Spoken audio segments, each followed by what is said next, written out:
सब नाल मैं जो कुछ बीजेपी की सरकार ने बदलाखोरी की नीति के तहत कल मेरे परिवार से कई जगह के उत्ते छापे मारे इनफोर्समेंट डायरैक्टरेट वालों स्पैशल दिल्ली तो जिहड़े हैड ऑफिस तो उन्होंने हदायतां सीगियां सारी टीम्स नूं ਉਹਦੇ ਬਾਰੇ थोड़ा ਜਿਹਾ मैं ਤੁਹਾਡੇ ਨਾਲ जो तथ्य ने ਉਹਦੇ ਬਾਰੇ ਤੁਹਾਡੇ ਨਾਲ चर्चा करना चाहना। पहला तो मैं कहना चाहना शुरुआत ਵਿੱਚ कि बिल्कुल घबराउणा नहींगा, मेरी सेहत ਤੇ कोई असर नहीं।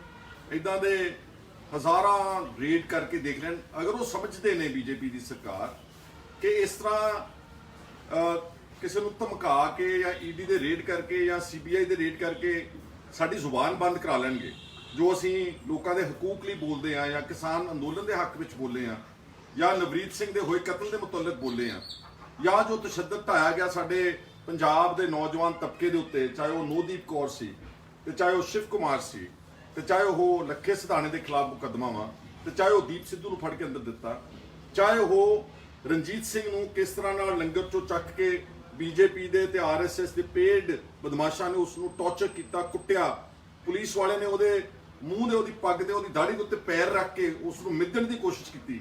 ਜਿਸ ਤਰ੍ਹਾਂ ਅਮਰੀਕਾ ਦੇ ਵਿੱਚ ਜਾਰਜ ਫਲੋਇਡ ਇੱਕ ਕਾਲੇ ਨਾਗਰਿਕ ਦੇ ਨਾਲ ਉੱਥੋਂ ਦੇ ਇੱਕ ਗੋਰੇ ਪੁਲਿਸ ਵਾਲੇ ਨੇ ਕੀਤਾ। ਜਿਹੜਾ ਕੈਂਪੇਨ ਆਫ ਹਿਊਮਨ ਰਾਈਟਸ, ਜਿਹੜਾ my voice against atrocities, against police brutality, against torture, against violation of human rights in this country, ਇਹ ਬੰਦ ਨਹੀਂ ਹੋਵੇਗੀ, ਬਿਲਕੁਲ ਬੰਦ ਨਹੀਂ ਹੋਵੇਗੀ। ਔਰ ਇਦਾਂ ਦੇ ਈਡੀ ਦੇ ਨੋਟਿਸਸ ਉਹਨਾਂ ਨੇ ਕਈ ਐਕਟਰਸ, ਤਾਪਸੀ ਪੰਨੂ ਜਾਂ ਅਨੁਰਾਗ ਕਸ਼ਪ, ਦਲਜੀਤ ਦੋਸਾਂਝ, ਬਹੁਤ ਸਾਰੇ ਪੰਜਾਬ ਦੇ ਹੋਰ ਹੋਣਹਾਰ ਆਰਟਿਸਟ, ਲੋਕਾਂ ਨੂੰ ਈਡੀ ਦੇ ਬਹੁਤ ਸਾਰੇ ਨੋਟਿਸਸ, ਇਨਕਮ ਟੈਕਸ ਦੀਆਂ ਰੇਡਸ ਹੋਈਆਂ ਹੋਣਗੀਆਂ। ਪਰ ਜਿਹੜਾ ਕੱਲ ਉਹਨਾਂ ਨੇ ਆਣ ਕੇ ਮੇਰੇ ਹਕੂਕ ਦੇ ਉੱਤੇ ਡਾਕਾ ਮਾਰਿਆ, ਕਿਉਂਕਿ ਇੱਕ ਪਾਸੇ ਪੰਜਾਬ ਦੀ ਵਿਧਾਨ ਸਭਾ ਦਾ ਸੈਸ਼ਨ ਚੱਲ ਰਿਹਾ ਸੀ ਤੇ ਜਦੋਂ ਸਵੇਰੇ ਟੀਮ ਆਈ ਆ, ਮੈਂ ਉਹਨਾਂ ਨੂੰ ਕਿਹਾ ਮੈਂ ਮੈਂਬਰ ਆ, ਮੈਂ ਫਾਰਮਰ ਲੀਡਰ ਆਫ ਆਪੋਜੀਸ਼ਨ ਹਾਂ ਤੇ ਮੈਂ ਆਪਣਾ ਵਿਧਾਨ ਸਭਾ ਦਾ ਸੈਸ਼ਨ ਅਟੈਂਡ ਕਰਨਾ, ਤਾਂ ਤੁਸੀਂ ਮੇਰੀ ਪ੍ਰੈਮਿਸਿਸ, ਮੇਰੀ ਕੋਠੀ ਨੂੰ, ਮੇਰੇ ਘਰ ਨੂੰ ਜਿੰਨਾ ਮਰਜ਼ੀ ਸਰਚ ਕਰੋ, ਜੀ ਸਭ ਕੇ ਸਰਚ ਕਰੋ, ਕਿਉਂਕਿ ਮੈਂ ਤਾਂ ਕਦੀ ਕੋਈ ਮਨੀ ਲਾਂਡਰਿੰਗ, ਡਰੱਗ ਮਨੀ, ਇਹਦੇ ਨਾਲ ਕੋਈ ਦੂਰ ਦਾ ਸਰੋਕਾਰ ਵੀ ਨਹੀਂਗਾ। ਪਰ ਉਹ ਟੀਮ, ਉਹਨਾਂ ਨੂੰ ਦਿੱਲੀੋਂ ਦੁਬਾਰਾ ਹਦਾਇਤਾਂ ਆ ਰਹੀਆਂ ਸੀ, ਟੈਲੀਫੋਨ ਜਾ ਕੇ ਸੁਣਦੇ ਸੀ ਬਾਹਰ, ਉਹਨਾਂ ਨੇ ਸਾਡੇ ਕੋਲੋਂ ਮੇਰੇ ਫੋਨਸ ਸਾਰੇ ਰਖਾਲੇ ਖੋਲੇ। ਮੈਂ ਕਿਹਾ ਘੱਟੋ ਘੱਟ ਮੈਨੂੰ ਸਪੀਕਰ ਵਿਧਾਨ ਸਭਾ ਨੂੰ ਤਾਂ ਇਨਫੋਰਮ ਕਰ ਲੈਂਦੇ, ਯੂ ਹੈਵ ਟੂ ਇਨਫੋਰਮ ਹਿਮ ਕਿ ਵਿਧਾਨ ਸਭਾ ਸੈਸ਼ਨ ਵਿੱਚ ਆ ਤੇ ਤੁਸੀਂ ਮੈਨੂੰ ਇੱਥੇ ਵਿਦਆਊਟ ਐਨੀ ਕੋਈ ਇਸ ਤਰ੍ਹਾਂ ਦੇ ਵਾਰੰਟ ਕਿ ਮੈਨੂੰ ਤੁਸੀਂ ਡਿਟੇਨ ਕਰ ਰਹੇ ਹੋ, ਤੁਸੀਂ ਸਰਚ ਦੇ ਵਾਰੰਟਸ ਲੈ ਕੇ ਆਓ, ਸਰਚ ਕਰ ਲਓ। ਪਰ ਉਹਨਾਂ ਨੇ ਮੈਨੂੰ ਵਿਧਾਨ ਸਭਾ ਵਿੱਚ ਨਹੀਂ ਜਾਣ ਦਿੱਤਾ। ਖੈਰ, ਜੋ ਵਿਧਾਨ ਸਭਾ ਦੇ ਵਿੱਚ ਕੱਲ ਮੇਰੀ ਗੈਰ ਹਾਜ਼ਰੀ ਵਿੱਚ ਤੇ ਅੱਜ ਵਿਧਾਨ ਸਭਾ ਦੇ ਵਿੱਚ ਸਾਰੀਆਂ ਪਾਰਟੀਆਂ ਦੇ ਆਗੂਆਂ ਨੇ, ਮੈਂ ਸਾਰਿਆਂ ਦਾ ਬਹੁਤ ਸ਼ੁਕਰਗੁਜ਼ਾਰ ਹਾਂ। ਬਹੁਤ ਨਿੰਦਾ ਪ੍ਰਸਤਾਵ ਪੰਜਾਬ ਦੀ ਵਿਧਾਨ ਸਭਾ ਇਸ ਕੱਲ ਦੇ ਈਡੀ ਦੇ ਰੇਡ ਨੂੰ ਲੈ ਕੇ, ਬਦਲਾਖੋਰੀ ਦੀ ਰਾਜਨੀਤੀ ਨੂੰ ਲੈ ਕੇ ਉਹ ਆ ਰਹੇ ਨੇ। ਮੈਂ ਸਭ ਦਾ, ਮੈਂ ਹੁਣ ਨਾਮ ਨਹੀਂ ਲੈਣਾ ਚਾਹੁੰਦਾ, ਬਹੁਤ ਸਾਰੇ ਮੈਂਬਰਸ ਨੇ ਮੇਰੇ ਹੱਕ ਵਿੱਚ ਹਾਂ ਦਾ ਨਾਰਾ ਮਾਰਿਆ। ਅੱਜ ਨਵਜੋਤ ਸਿੰਘ ਸਿੱਧੂ ਨੇ ਔਰ ਪਾਰਲੀਮੈਂਟਰੀ ਅਫੇਅਰਸ ਮਿਨਿਸਟਰ ਬ੍ਰਹਮ ਮਹਿੰਦਰਾ ਜੀ ਨੇ ਤੇ ਸਪੀਕਰ ਜਿਹੜੇ ਰਾਣਾ KP ਸਿੰਘ ਆ, ਉਹਨਾਂ ਨੇ ਸਾਰਿਆਂ ਨੇ ਕੋਗਨੀਜੈਂਸ ਲੈ ਕੇ ਜਿਹੜਾ ਕੰਵਰ ਸੰਧੂ MLA ਖਰੜ ਨੇ ਰੈਜ਼ੋਲੂਸ਼ਨ ਮੂਵ ਕੀਤਾ ਸੀਗਾ, ਉਹਦੇ ਤੇ ਉਹਨਾਂ ਨੇ ਬਹੁਤ ਠੋਸ ਗੱਲਾਂ ਹਾਊਸ ਦੇ ਵਿੱਚ ਔਨ ਰਿਕਾਰਡ ਲੈ ਕੇ, ਮੈਂ ਉਹਨਾਂ ਸਾਰਿਆਂ ਦਾ ਵੀ ਧੰਨਵਾਦ ਕਰਦਾ। ਅਕਾਲੀ ਦਲ ਦੇ ਵੀ ਕੱਲ ਮੈਂਬਰਸ ਨੇ ਮੇਰੇ ਜਾਂ ਬਦਲਾਖੋਰੀ ਦੀ ਰਾਜਨੀਤੀ ਨੂੰ ਕੰਡੈਮ ਕੀਤਾ। ਇਸ ਤਰ੍ਹਾਂ ਪਰਮਿੰਦਰ ਸਿੰਘ ਢੀਂਡਸਾ ਡੈਮੋਕ੍ਰੈਟਿਕ ਅਕਾਲੀ ਦਲ, ਮੇਰੇ ਨਾਲ ਦੇ MLAs ਪਿਰਮਲ ਸਿੰਘ ਖਾਲਸਾ ਤੇ ਜਗਦੇਵ ਸਿੰਘ ਕਮਾਲੂ ਤੇ ਕੰਵਰ ਸੰਧੂ ਕੱਲ ਸਾਰਾ ਦਿਨ ਇੱਥੇ ਧੁੱਪੇ ਬਾਹਰ ਗੇਟ ਦੇ ਮੋਹਰੇ ਖੜ ਕੇ ਉਹਨਾਂ ਨੇ ਬਹੁਤ ਮਦਦ ਸਾਡੇ ਹੱਕ ਵਿੱਚ ਆਵਾਜ਼ ਉਠਾਈ।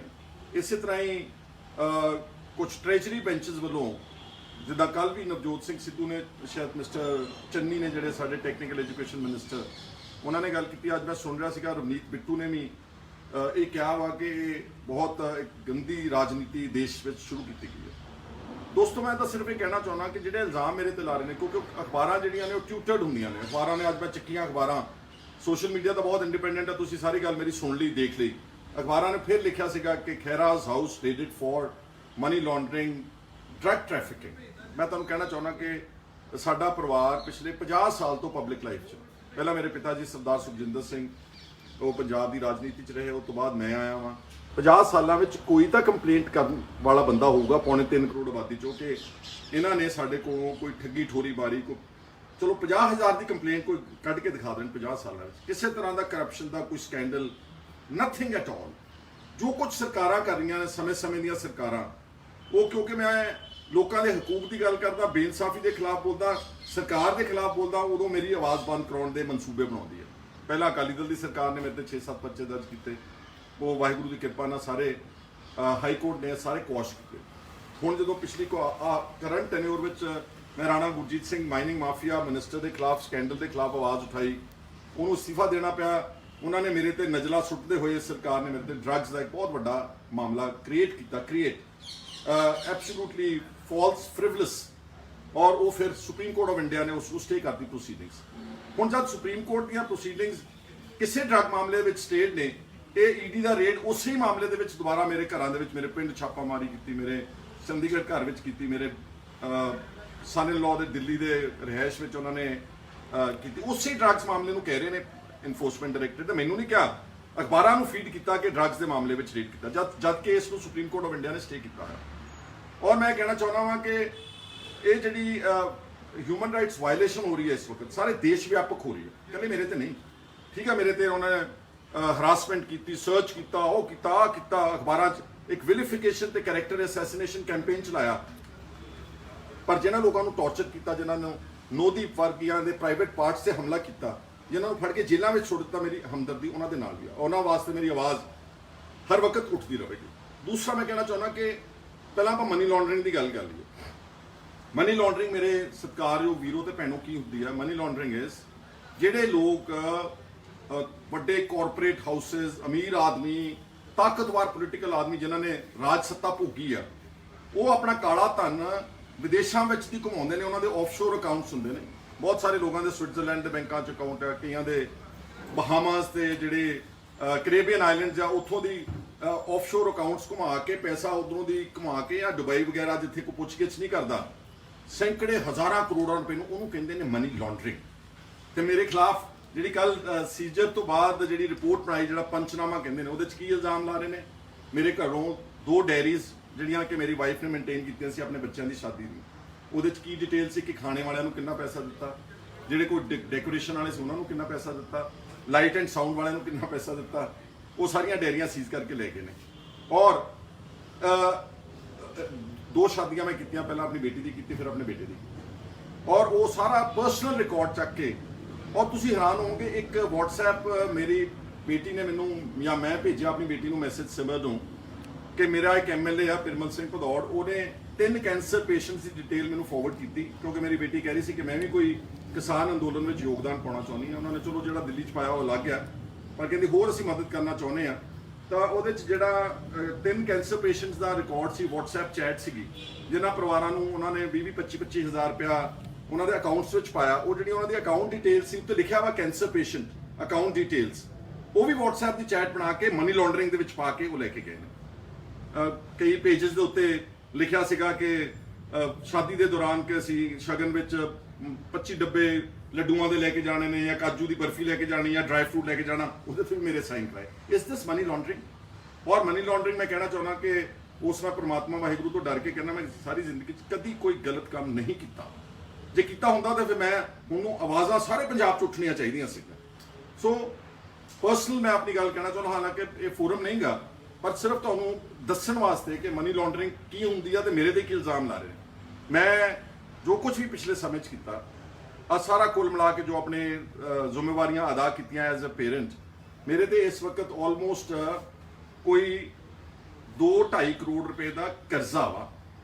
ਜਿਹੜੇ ਬੰਦੇ ਤੇ ਕਰਜ਼ਾ ਹੋਣਾ, ਔਰ ਇਹ ਕਰਜ਼ਾ ਔਨ ਰਿਕਾਰਡ ਹੈ। ਮੇਰੀਆਂ ਐਗਰੀਕਲਚਰ ਜਿਹੜੀ ਲੈਂਡ ਹੈ ਸਾਡੀ, ਉਹਨੂੰ ਗਿਰਵੀ ਰੱਖ ਕੇ ਬੈਂਕਾਂ ਤੋਂ ਐਗਰੀਕਲਚਰ ਲਿਮਿਟਸ ਬਣਾਈਆਂ ਹੋਈਆਂ ਸੀ, ਉਹਦਾ 10% ਵਿਆਜ ਲੱਗਦਾ ਹਰ ਸਾਲ। ਹੁਣ 2-2.5 ਕਰੋੜ ਨੂੰ 20-25 ਲੱਖ ਰੁਪਏ ਵਿਆਜ ਲੱਗਦਾ। ਮੇਰੇ ਕੋਲ ਕਈ ਵਾਰ ਵਿਆਜ ਦੇਣ ਦੇ ਪੈਸੇ ਨਹੀਂ ਹੁੰਦੇ, ਤਾਂ ਮੈਂ ਆਪਣੇ ਦੋਸਤਾਂ ਮਿੱਤਰਾਂ ਕੋਲੋਂ, ਰਿਸ਼ਤੇਦਾਰਾਂ ਕੋਲੋਂ, ਆਪਣੀ ਬੇਟੀ ਜਾਂ ਆਪਣੇ ਪਰਿਵਾਰ ਦੇ ਮੈਂਬਰਸ ਕੋਲੋਂ ਉਹ ਪੈਸਾ ਫੜ ਕੇ ਤੇ ਮੈਂ ਉਹਦਾ ਇੰਟਰਸਟ ਭਰਦਾ। ਜੇ ਮੇਰੇ ਕੋਲ ਇੱਦਾਂ ਹੀ ਪੈਸਾ ਹੋਵੇ ਤਾਂ ਪਹਿਲਾਂ ਤਾਂ ਮੈਂ ਆਪਣੀ ਲਿਮਿਟਸ ਭਰਾਂ। ਮੈਂ 20-25 ਲੱਖ ਰੁਪਏ ਬੈਂਕ ਨੂੰ ਕਿਉਂ ਅਦਾ ਕਰਾਂ? ਇਸ ਕਰਕੇ ਉਹਨਾਂ ਨੂੰ ਕੁਝ ਨਹੀਂ ਮਿਲਿਆ। ਔਰ ਮੇਰੇ ਪਿੰਡ ਵਿੱਚ ਬਹੁਤ ਸਾਰੀਆਂ ਸਰਚਸ, ਬਹੁਤ ਬੇਤੁਕੀਆਂ ਗੱਲਾਂ ਨੂੰ ਮਨੀ ਲਾਂਡਰਿੰਗ ਨਾਲ ਜੋੜ ਕੇ ਐਵੇਂ ਉਹ ਆਪਣਾ ਡਿਟੇਲ ਬਣਾ ਕੇ ਲੈ ਗਏ। ਉਹਨਾਂ ਨੂੰ ਸੰਗ ਆਉਂਦੀ ਸੀ ਕਿ ਹੁਣ ਅਸੀਂ ਕੀ ਕਵਾਂਗੇ ਕਿ ਅਸੀਂ ਮਨੀ ਲਾਂਡਰਿੰਗ ਦੇ ਆਧਾਰ ਦੇ ਉੱਤੇ ਆਏ, ਤੇ ਲੱਭਿਆ ਕੀ ਹੁਣ ਆ ਗਈ ਡਰੱਗਸ ਦੀ ਗੱਲ। ਡਰੱਗਸ ਦੇ ਵਿੱਚ ਇੱਕ ਨਵੇਂ ਪੈਸੇ ਦਾ ਉਹਨਾਂ ਦੇ ਕੋਲ ਕੋਈ ਰਿਕਾਰਡ ਨਹੀਂ ਸੀ, ਇੱਕ ਨਵੇਂ ਪੈਸੇ ਦਾ। ਬਟ ਅਖਬਾਰਾਂ ਲਿਖੀ ਜਾਂਦੀਆਂ ਨੇ, Khaira's house raided for money laundering and drugs. ਮੇਰੀ ਉਸ ਮੀਡੀਆ ਨੂੰ ਵੀ ਮੇਰੀ ਹੱਥ ਜੋੜ ਕੇ ਬੇਨਤੀ ਕਿ ਤੁਸੀਂ ਕਿਸੇ ਦਾ ਕੈਰੈਕਟਰ ਅਸੈਸੀਨੇਟ ਕਰਨ ਲੱਗੇ, ਕਲਮ ਨਾਲ ਲਿਖਣ ਲੱਗੇ 2 ਮਿੰਟ ਸੋਚਿਆ ਕਰੋ। ਅਗਰ ਇਹੀ ਇਲਜ਼ਾਮ ਤੁਹਾਡੇ ਤੇ ਲੱਗਦੇ ਹੋਣ ਤੇ ਹੋਣ ਬੇਬੁਨਿਆਦ, ਤੇ ਤੁਹਾਡੇ ਤੇ ਕੀ ਬੀਤਦੀ ਹੋਵੇ। ਇਸ ਲਈ ਮੇਰੇ ਵੀਰੋ ਭੈਣੋ, ਸਤਿਕਾਰਯੋਗ ਵਿਸ਼ਵ 'ਚ ਬੈਠੇ ਪੰਜਾਬ ਦੇ ਲੋਕਾਂ ਨੂੰ ਮੈਂ ਤੁਹਾਡੇ ਅੱਗੇ ਸਿਰ ਝੁਕਾਉਣਾ ਵਾ। ਤੁਸੀਂ ਸਭ ਨੇ ਮੇਰੀ ਬੜੀ ਮਦਦ ਕੀਤੀ, ਅੱਜ ਦੀ ਨਹੀਂ ਲਗਾਤਾਰ। ਜੇ ਤੁਸੀਂ ਸਾਥ ਨਾ ਦਿੰਦੇ ਹੁੰਦੇ ਤਾਂ ਹੁਣ ਤੱਕ ਤਾਂ ਮੈਨੂੰ ਮਧੋਲ ਕੇ ਰੱਖ ਦੇਣਾ, ਸਰਕਾਰਾਂ ਨੇ ਅੰਦਰ ਸੁੱਟ ਦੇਣਾ ਸੀਗਾ। ਪਰ ਪਿੱਛੇ ਕੀ ਕਹਿੰਦੇ ਹੁੰਦੇ ਆ, ਆਵਾਜ਼ੇ ਖਲਕਤ ਨਗਾਰਾ ਖੁਦਾ, ਲੋਕਾਂ ਦੀ ਆਵਾਜ਼ ਰੱਬ ਦੀ ਆਵਾਜ਼। ਤੁਹਾਡੀਆਂ ਅਰਦਾਸਾਂ ਇੰਨੀਆਂ ਕੰਮ ਆਈਆਂ ਕਿ ਮੈਂ ਮੁਸ਼ਕਲ ਤੋਂ ਮੁਸ਼ਕਲ ਹਾਲਾਤਾਂ ਵਿੱਚ ਦੀ ਲੰਘ ਗਿਆ। ਮੈਂ ਲੀਡਰ ਆਫ ਆਪੋਜੀਸ਼ਨ ਸੀਗਾ ਜਦੋਂ ਮੇਰੇ ਤੇ ਹਮਲਾ ਕੀਤਾ ਗਿਆ, ਆਹੀ ਇਲਜ਼ਾਮ drugs, money laundering etcetera etcetera. ਪਰ ਉਹ ਤੁਹਾਡੇ ਅਰਦਾਸਾਂ ਦੇ ਕਰਕੇ ਸੁਪਰੀਮ ਕੋਰਟ ਆਫ ਇੰਡੀਆ ਨੇ ਉਸ ਨੂੰ ਸਟੇ ਕੀਤਾ। ਇਹਦੇ ਦੌਰਾਨ ਬੜੇ ਜੱਜਸ ਦੇ ਸਕੈਂਡਲ ਐਕਸਪੋਜ਼ ਕੀਤੇ। ਉਹਦੀ ਆਡੀਓ ਕਲਿੱਪ ਆਈ ਜਿਸ ਨੇ ਮੇਰੇ ਖਿਲਾਫ ਹਾਈ ਕੋਰਟ ਦਾ ਫੈਸਲਾ ਦਿੱਤਾ ਸੀਗਾ। ਉਹਦੀ ਆਡੀਓ ਕਲਿੱਪ ਕਿ 35 ਲੱਖ ਰੁਪਇਆ ਉਸਨੇ ਇੱਕ ਆਦਮੀ ਕੋਲੋਂ ਕੰਮ ਰਿਸ਼ਵਤਖੋਰੀ ਚ ਲਿਆ। ਸਰਕਾਰ ਨੇ ਉਹਨੂੰ ਕੁਝ ਨਹੀਂ ਕੀਤਾ, ਉਹਨੂੰ ਤੋਹਫਾ ਦਿੱਤਾ। ਉਹਨੂੰ ਬਾਅਦ ਵਿੱਚ ਐਜੂਕੇਸ਼ਨ ਟ੍ਰਿਬਿਊਨਲ ਦਾ ਉਹਨੂੰ ਮੈਂਬਰ ਬਣਾ ਦਿੱਤਾ ਵਾ, ਉਸੇ ਜੱਜ ਨੂੰ ਜਿਹਨੇ ਮੇਰੇ ਕੇਸ ਨੂੰ ਰਿਜੈਕਟ ਕਰਨ ਲਈ, ਡਿਸਮਿਸ ਕਰਨ ਲਈ ਪੈਸਾ ਲਿਆ ਸੀਗਾ। ਸੋ ਕੜੀ ਨਾਲ ਕੜੀ ਉਹ ਜੁੜ ਗਈ ਸੀ।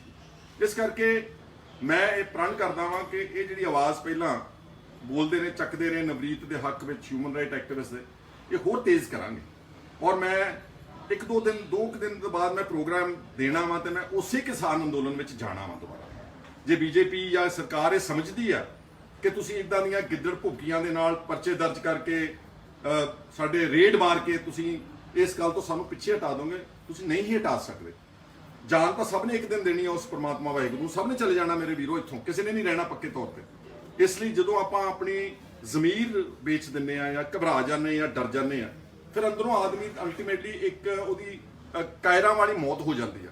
ਸੋ ਕਾਇਰਾਂ ਨਾਲੋਂ ਮਰਨ ਨਾਲੋਂ ਜੁਰਤ ਨਾਲ ਗੱਲ ਕਹਿ ਕੇ, ਆਪਣੀ ਪੂਰੀ ਗੱਲ ਪੱਖ ਰੱਖ ਕੇ, ਅਗਰ ਤੁਹਾਡਾ ਨੁਕਸਾਨ ਨਹੀਂ ਹੁੰਦਾ ਤਾਂ ਫਿਰ ਦੇਖੀ ਜਾਊਗੀ। ਮੈਨੂੰ ਕੋਈ ਜੇਲ੍ਹ ਜਾਣ ਤੋਂ ਵੀ ਡਰ ਨਹੀਂ। ਅਗਰ ਉਹਨਾਂ ਨੂੰ ਲੱਗਦਾ ਨਾ ਕਿ ਕੋਈ ਕਿਸੇ ਨੂੰ ਜੇਲ੍ਹ ਭੇਜ ਕੇ ਬਹੁਤ ਵੱਡਾ ਅਸੀਂ ਪ੍ਰਾਪਤ ਕਰ ਲਾਂਗੇ, ਡਜ਼ਨਟ ਅਫੈਕਟ ਮੀ। ਕਿਉਂਕਿ ਮੇਰੇ ਪਿਤਾ ਜੀ ਸਰਦਾਰ ਸੁਖਜਿੰਦਰ ਸਿੰਘ, ਮੈਂ ਜਦੋਂ ਛੋਟਾ ਹੀ ਸੀਗਾ, ਐਮਰਜੈਂਸੀ ਵਿੱਚ ਉਹਨਾਂ ਨੇ ਪਹਿਲਾਂ 19 ਮਹੀਨੇ ਜੇਲ੍ਹ ਕੱਟੀ। ਮੈਂ ਛੋਟਾ ਜਿਹਾ ਸੀਗਾ ਜੋ ਉਹਨਾਂ ਨੂੰ ਫਿਰੋਜ਼ਪੁਰ ਜੇਲ੍ਹ ਵਿੱਚ ਮਿਲਣ ਜਾਂਦਾ ਸੀ। ਉਸ ਤੋਂ ਬਾਅਦ ਉਹਨਾਂ ਨੇ ਨੈਸ਼ਨਲ ਸਿਕਿਉਰਿਟੀ ਐਕਟ ਲਾਇਆ ਸੀ। ਉਸ ਵੇਲੇ ਇੱਕ ਕਾਲਾ ਕਾਨੂੰਨ ਸੀਗਾ ਕਿ 1 ਸਾਲ ਤੁਸੀਂ ਵਿਦਆਊਟ ਗਿਵਿੰਗ ਐਨੀ, ਅਸਾਈਨਿੰਗ ਐਨੀ ਰੀਜ਼ਨ ਔਰ ਐਨੀ ਅਪੀਲ, ਤੁਸੀਂ ਕਿਸੇ ਨੂੰ ਵੀ ਡਿਟੇਨ ਕਰ ਸਕਦੇ ਹੋ। ਉਹ ਨੈਸ਼ਨਲ ਸਿਕਿਉਰਿਟੀ ਐਕਟ ਵਿੱਚ ਮੇਰੇ ਪਿਤਾ ਜੀ ਨੇ ਕਿੱਥੇ ਕਿੱਥੇ ਜੇਲ੍ਹਾਂ ਕੱਟੀਆਂ ਨੇ। ਇੱਕ ਪੂਰਾ ਸਾਲ ਅਗਰਤਲਾ ਵਿੱਚ, ਤ੍ਰਿਪੁਰਾ 'ਚ ਕੱਟਿਆ, ਵੈਸਟ ਬੰਗਾਲ ਤੋਂ ਪਰੇ ਇੱਕ ਛੋਟੀ ਜਿਹੀ ਸਟੇਟ। ਉਸ ਤੋਂ ਬਾਅਦ ਕਿਉਂਝ ਇਨ ਉੜੀਸਾ, ਫਤਿਹਪੁਰ ਸਿਕਰੀ ਇਨ ਉੱਤਰ ਪ੍ਰਦੇਸ਼, ਹਜ਼ਾਰੀਬਾਗ ਇਨ ਬਿਹਾਰ, ਐਂਡ ਤਿਹਾੜ ਜੇਲ੍ਹ ਬਹੁਤ ਲੰਬਾ ਅਰਸਾ, ਅੰਬਾਲੇ ਦੀ ਜੇਲ੍ਹ, ਚੰਡੀਗੜ੍ਹ ਦੀ ਬੁੜੈਲ ਜੇਲ੍ਹ, ਜਲੰਧਰ ਦੀ ਜੇਲ੍ਹ, ਕਪੂਰਥਲੇ ਦੀ ਜੇਲ੍ਹ। ਸੋ ਇਹਨਾਂ ਨੂੰ ਲੱਗਦਾ ਕਿ ਇਦਾਂ ਉਹ ਡਰਾ ਲੈਣਗੇ ਸਾਨੂੰ, ਨੈਵਰ ਐਵਰ। ਸੋ ਬਸ ਤੁਹਾਨੂੰ ਮੈਂ ਇਹ ਕਹਿਣਾ ਚਾਹੁੰਦਾ ਸੀਗਾ ਕਿ ਮੇਰੀ ਆਵਾਜ਼ ਕਾਇਮ ਹੈ। ਔਰ ਤੁਹਾਡਾ ਸਾਰਿਆਂ ਦਾ ਮੈਂ ਸ਼ੁਕਰੀਆ ਅਦਾ ਕਰਨਾ। ਜਿਹੜੀ ਪੋਲੀਟੀਕਲ ਪਾਰਟੀਆਂ ਲੀਡਰਾਂ ਨੇ ਕੀਤਾ, ਮੈਂ ਕਿ ਸਭ ਦੇ ਨਾਮ ਨਹੀਂ ਲੈ ਸਕ ਰਿਹਾ, ਮੈਂ ਉਹਨਾਂ ਦਾ ਵੀ ਸ਼ੁਕਰੀਆ ਅਦਾ ਕਰਦਾ। ਤੇ ਦੁਨੀਆ ਭਰ 'ਚ ਵਰਲਡ ਵਾਈਡ ਜਿਹੜਾ ਲੋਕਾਂ ਨੇ ਸਾਡੇ ਲਈ ਅਰਦਾਸ ਕੀਤੀ ਆ, ਉਹਨਾਂ ਸਭ ਦਾ ਮੈਂ ਸ਼ੁਕਰੀਆ ਅਦਾ ਕਰਦਾ ਔਰ ਧੰਨਵਾਦ ਕਰਦਾ। ਔਰ ਮੈਂ ਉਸ ਪਰਮਾਤਮਾ ਵਾਹਿਗੁਰੂ ਦੇ ਤੋਂ ਡਰ ਕੇ ਕਹਿਣਾ ਕਿ ਇਹਨਾਂ ਚੋਂ ਕੱਖ ਨਹੀਂ ਨਿਕਲੇਗਾ ਔਰ ਆਪਾਂ ਬਿਲਕੁਲ ਕਲੀਨ ਐਂਡ ਨੀਟ, ਜਿੱਦਾਂ ਪਹਿਲਾਂ ਜੋ ਕੁਝ ਆਪਣੇ ਤੇ ਹਮਲੇ ਕੀਤਾ, ਆਪਾਂ ਉਹਦੇ ਚੋਂ ਬੇਦਾਗ ਹੋ ਕੇ ਨਿਕਲਾਂਗੇ ਤੁਹਾਡੀਆਂ ਅਰਦਾਸਾਂ ਦੇ ਨਾਲ ਤੇ ਉਸ ਵਾਹਿਗੁਰੂ ਦੇ ਉਹਦੀ ਅਪਾਰ ਕਿਰਪਾ ਦੇ ਸਦਕਾ। ਸੋ ਤੁਹਾਡਾ ਸਾਰਿਆਂ ਦਾ ਸ਼ੁਕਰੀਆ ਅਦਾ ਕਰਦਾ ਹਾਂ। ਔਰ ਮੈਂ ਤੁਹਾਨੂੰ ਕਹੂੰਗਾ ਕਿ ਕਿਸੇ ਵੀ ਇਸ ਤਰ੍ਹਾਂ ਦੇ ਮਨਘੜਤ ਝੂਠੇ ਇਲਜ਼ਾਮਬਾਜ਼ੀ ਵਿੱਚ ਕੰਮ ਨਹੀਂ। ਕੁਝ ਲੋਕ ਬੜੇ ਸੜੇ ਜੇ ਨੇ ਫੇਸਬੁੱਕ ਤੇ ਫਿਰ ਵੀ ਲਿਖੀ ਜਾਂਦੇ ਨੇ ਕਿ ਬੀਜੇਪੀ ਇਹਨੂੰ ਪਤਾ ਨਹੀਂ ਕੀ ਪਰਚਾ ਦਰਜ ਕਰਕੇ ਚਮਕਾ ਰਹੀ ਹੈ, ਹੀਰੋ ਬਣ ਰਹੀ ਹੈ। ਫੇਸਬੁੱਕ ਤੇ ਇਦਾਂ ਦੀਆਂ ਕਰਤੂਤ ਭੈੜੀਆਂ ਗੱਲਾਂ ਲਿਖ ਕੇ ਤੁਹਾਨੂੰ ਪਤਾ ਇਹਦਾ ਕੀ ਹਸ਼ਰ ਹੁੰਦਾ। ਤੁਹਾਡੇ ਤੇ ਕਦੀ ਪਰਚਾ ਦਰਜ ਹੋਇਆ ਵਾ? ਤੁਹਾਡੇ ਘਰ ਕਦੀ ਵਰਦੀ ਧਾਰਿਆਂ ਨੇ ਆਣ ਕੇ ਤੁਹਾਡੀਆਂ ਔਰਤਾਂ ਤੇ ਤੁਹਾਡੇ ਪਰਿਵਾਰ ਦੇ ਸਾਹਮਣੇ ਰੀਡ ਕੀਤਾ ਵਾ? ਕਦੀ ਜੇਲ੍ਹ ਜਾ ਕੇ ਦੇਖਿਆ ਵਾ? ਕਦੀ ਕਿਸੇ ਥਾਣੇ ਵਿੱਚ ਵੀ ਜਾ ਕੇ ਦੇਖਿਆ ਵਾ? ਫੇਸਬੁੱਕ ਤੇ ਤਾਂ ਲਿਖਣਾ ਬੜਾ ਸੌਖਾ ਕਿ ਫਲਾਣੇ ਨੇ ਆਹ ਕਰਤਾ ਜੀ, ਇਹ ਤਾਂ ਮੈਨੂੰ ਕੁਝ ਲੋਕ ਕਹਿੰਦੇ ਡਰੱਗ ਮਾਫੀਆ ਦਾ ਨਾਲ। ਜੇ ਡਰੱਗ ਮਾਫੀਆ ਨਾਲ ਰਹਿਣਾ ਕੋਈ ਤਾਂ ਸਬੂਤ ਤਾਂ ਦਿਓ ਫਿਰ ਮੇਰੇ ਵੀਰੋ। ਦੇਅਰਫੋਰ ਇਹ ਤੋਂ ਜ਼ਿਆਦਾ ਮੈਂ ਉਹਨਾਂ ਬਾਰੇ ਵੀ ਨਹੀਂ ਕਹਿਣਾ ਚਾਹੁੰਦਾ। ਉਹਨੂੰ ਕਹਿਣਾ ਇਸ ਹੇਟ ਮੌਂਗਰਸ ਨੂੰ, ਟ੍ਰੋਲਰਸ ਨੂੰ, ਜਿਹੜੇ ਅੰਨੇ ਜਿਹੇ ਭਗਤ ਬਣੇ ਫਿਰਦੇ ਆ ਫਜ਼ੂਲ ਲੋਕਾਂ ਦੇ, ਜਿਨ੍ਹਾਂ ਦਾ ਪੰਜਾਬ ਨਾਲ ਕੋਈ ਸਰੋਕਾਰ ਨਹੀਂਗਾ, please stop writing bad language. ਮੈਂ ਵੀ ਤੁਹਾਡੀ ਅਗਰ ਚਾਹਾਂ ਮੈਂ ਤੁਹਾਡੀ ਇਕੱਲੇ ਦੀ ਸਕਰੀਨਸ਼ਾਟ ਪੁਲਿਸ ਨੂੰ ਹੈਂਡਓਵਰ ਕਰ ਸਕਦਾ, ਤੁਹਾਡੇ ਕੇਸ ਰਜਿਸਟਰ ਕਰਾ ਸਕਦਾ, but I do not indulge in this politics of vilification, vendetta, vindictiveness. ਇਸ ਕਰਕੇ ਮੈਂ ਜੋ ਆਪਣਾ ਕੰਮ ਹੈ ਉਹ ਕਰਦੇ ਰਹਿਣਾ। ਤੇ ਆਉਣ ਵਾਲੇ ਦਿਨਾਂ 'ਚ ਕਿਸਾਨ ਅੰਦੋਲਨ ਵਿੱਚ ਆਪਾਂ ਜਦੋਂ ਜਾਣਾ ਵਾ, ਤੁਹਾਨੂੰ ਸਭ ਨੂੰ ਕਾਲ ਦਊਂਗਾ ਜਿਹੜੇ ਤੁਸੀਂ ਸਮਝਦੇ ਹੋ ਕਿ ਹਾਂ ਆਪਾਂ ਇਸ ਅੰਦੋਲਨ ਨੂੰ ਵੀ ਮਜ਼ਬੂਤ ਕਰਨਾ, ਆਪਣੇ ਨੌਜਵਾਨਾਂ ਦੀ ਹਿਫਾਜ਼ਤ ਵੀ ਕਰਨੀ। ਤੁਸੀਂ ਸਾਰੇ ਮੇਰੇ ਨਾਲ ਵੀ ਚੱਲਣ ਦਾ ਕਿਰਪਾਲਤਾ ਕਰਨੀ। ਤੁਹਾਡਾ ਸਾਰਿਆਂ ਦਾ ਇੱਕ ਵਾਰ ਫਿਰ ਸ਼ੁਕਰੀਆ ਅਦਾ ਕਰਦਾ ਧੰਨਵਾਦ ਕਰਦਾ। ਬਹੁਤ ਸ਼ੁਕਰੀਆ। ਵਾਹਿਗੁਰੂ ਜੀ ਕਾ ਖਾਲਸਾ, ਵਾਹਿਗੁਰੂ ਜੀ ਕੀ ਫਤਿਹ।